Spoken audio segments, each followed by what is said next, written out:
جو کامیابی آپ حاصل کرنا چاہتے ہیں وہ آپ کو تب ہی ملے گی جب آپ سوچنے کے علاوہ اس کو حاصل کرنے کی کوشش بھی کریں گے۔ 100 سال زندہ رہنے کے لیے 100 سال کی عمر ضروری نہیں، صرف ایک دن ایسا کام کر جائیں جس سے دنیا ہمیں 100 سال تک یاد رکھے۔ سنجیدگی کے ساتھ کیے گئے چھوٹے چھوٹے کام آپ کو بڑی کامیابی کی طرف لے جاتے ہیں۔ غریب اپنی غریبی سے پریشان نہیں ہیں بلکہ دوسروں کی امیری دیکھ کر زیادہ پریشان ہیں۔ یہ دنیا بھی کتنی نرالی ہے، پہلے مسجدیں کچی اور نمازی پکے تھے، اب مسجد پکی ہے، نمازی کچے۔ کبھی کبھی بڑی سے بڑی بات بھی ہم برداشت کر لیتے ہیں اور کبھی کبھی چھوٹی چھوٹی باتوں پر آنکھوں میں آنسو آ جاتے ہیں۔ زندگی روز کچھ نہ کچھ دکھاتی ہے، لیکن بنیادی چیزیں یہ ہیں کہ انسانوں سے توقعات کم سے کم رکھیں اور اوپر جو ذات ہے اسی پر توکل رکھیے۔ کچھ لوگ اپنی آدھی زندگی پڑھنے میں گزار دیتے ہیں اور سیکھتے کیا ہیں؟ دوسروں کو نیچا دکھانا۔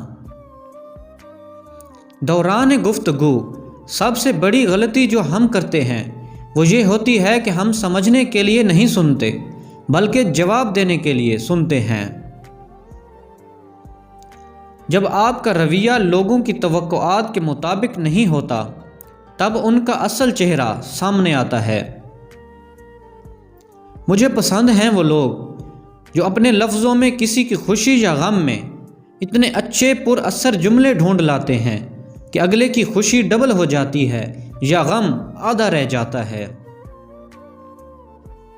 دوسروں کے پردے رکھنا سیکھو، ان کے عیبوں پر نظر مت رکھو، کیونکہ گندگی پر ہمیشہ مکھی ہی بیٹھتی ہے، تتلی نہیں۔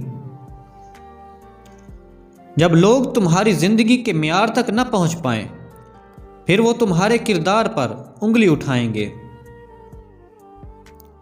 اگر ایک کر سکتا ہے تو تم بھی کر سکتے ہو، اور اگر کوئی نہیں کر سکتا تو تمہیں لازمی کرنا چاہیے۔ اگر آپ کو بنا مشکل کی زندگی چاہیے تو وہ صرف خوابوں میں ملتی ہے، حقیقت میں نہیں۔ دوسروں کو دوست بنانے کی سب سے زیادہ آسان تدبیر یہ ہے کہ آپ دوسروں سے نفرت کرنا چھوڑ دیں۔ تعلیم کا اثر انسان کے اخلاق سے پتہ چلتا ہے، ڈگریاں تو رشوت سے بھی مل جاتی ہیں۔ انسان مستقبل کا سوچ کر اپنا حال برباد کر دیتا ہے، پھر مستقبل میں اپنا ماضی یاد کر کے روتا ہے۔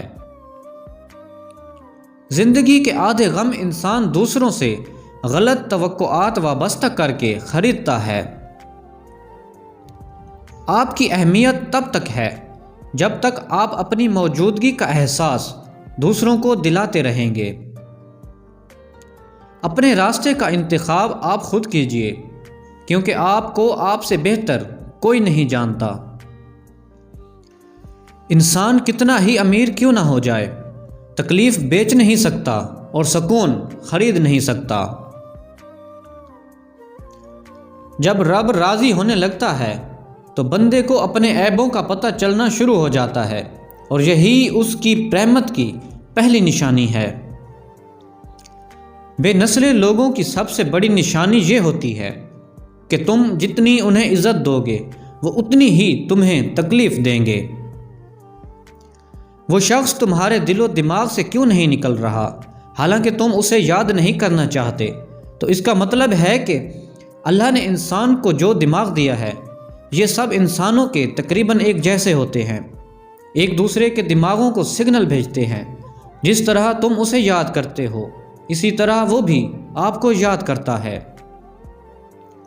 انسان کے پاس خوش رہنے کے ہزاروں جواز ہوتے ہیں، مگر وہ ایک اداسی کی ضرب سے ان سب کا قتل کر دیتا ہے۔